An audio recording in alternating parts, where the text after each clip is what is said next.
So today's a complete tutorial on how to use a Fluke 87 5 Max to check on a capacitor. This is a well capacitor. This happens to be a start and that happens to be a run. This one is starting and they want like 208 to 250 microfarads, and we put the meter on and we got 236. And how we did it is this is off and then we turn this to on. So you notice this is your continuity, but because we're in microfarads, that's the symbol for capacitor, we have to hit the yellow button. So there's your yellow.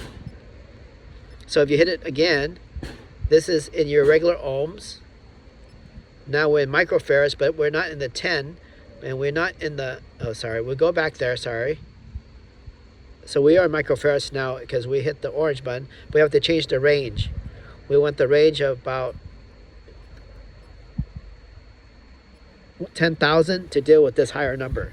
So okay, let's see if you can get 236 microfarads again.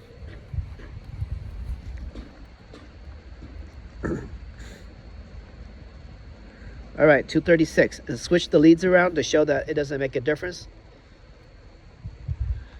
All right, 237. So stay there, pull it out. I'm gonna show you what happens if you plug this back in. Okay, now you can test it. And so all we did now is just plug in the cable.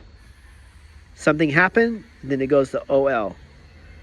Release, goes to 0. All right. So if you don't separate it from the circuit, your numbers are not going to be in microfarads. And so we chose these two.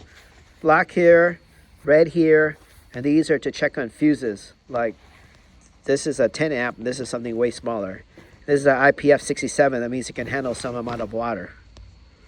All right, Risker out.